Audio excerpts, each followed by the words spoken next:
1,000 years ago, the Islamic world functioned as the global center for mathematics, medicine, and engineering. While much of Europe remained rural, cities like Damascus and Cairo operated on a scale of wealth and infrastructure that defined the era's only true superpower. When the Caliph Umar first claimed Jerusalem for this empire, he did so through negotiation. No citizens were killed, and the city's religious sites were placed under a formal system of protection, allowing Jews, Christians, and Muslims to reside within the same walls. In 1099, a new force arrived from the west. The First Crusade was a militia of roughly 30,000 knights and peasants who had traveled thousands of miles on foot.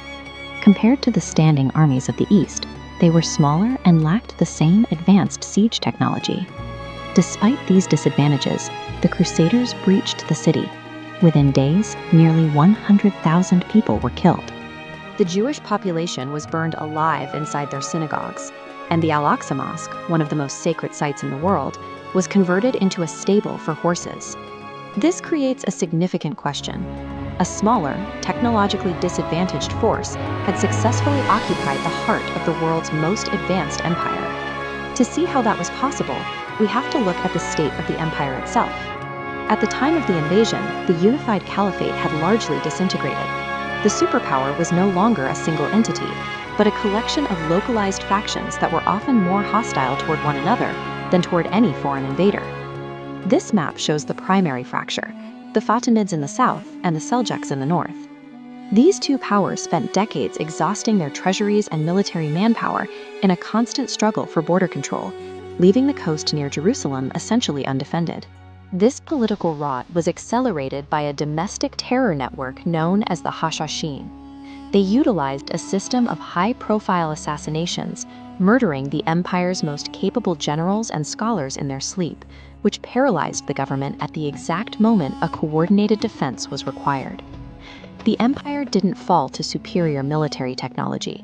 It grew vulnerable because its internal security had collapsed, leaving it without a centralized leadership to respond to the crisis. The leader who addressed this vulnerability was a young officer who had been forced into exile the very day he was born. By the age of 32, Salahuddin Ayyubi had risen to become the ruler of Egypt, inheriting a military that was still deeply divided by sectarian and political loyalties. Salahuddin's strategy was based on a single observation: an army cannot hold a territory while its own supply lines and governors are in a state of civil war.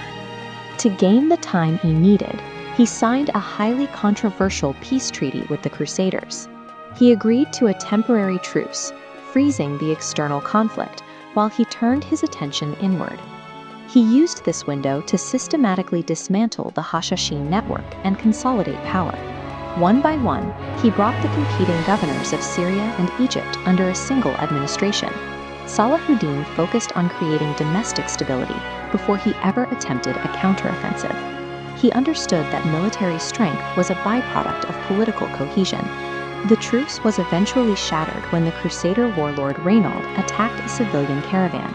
This violation gave Salahuddin the moral grounds he needed to mobilize his newly unified forces. He marched out with an army that was now focused on a single chain of command. Unlike the disorganized defense of 1099, this was a singular, disciplined force. Salahuddin drew the heavily armored Crusader army away from their fortified castles into the sweltering Galilee desert. His forces then occupied the high ground, placing a physical barrier between the Crusaders and their only water source. Dehydrated and surrounded by brush fires, the Crusader army collapsed. Their king was captured, their military leadership was decimated, and their ability to defend Jerusalem was erased in a single afternoon. This victory was the direct result of years spent unifying the political factions of the region. Internal unity had provided the discipline necessary to execute a high-risk tactical trap.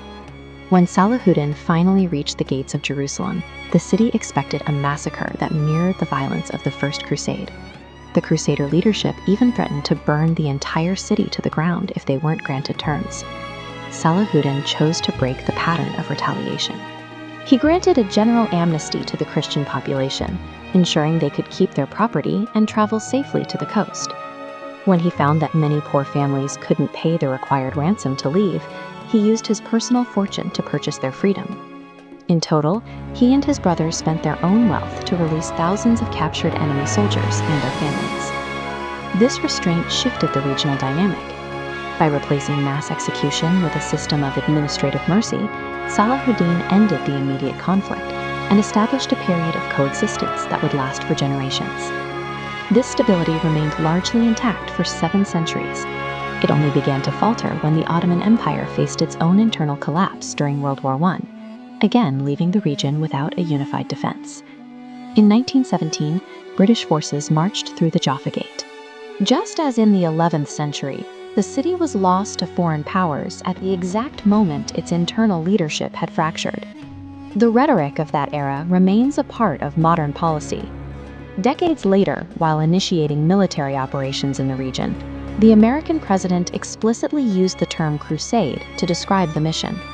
The history of the region suggests a recurring pattern. Security in Jerusalem has historically been tied to the level of internal cohesion within the surrounding empires. When that unity disappears, the city often follows.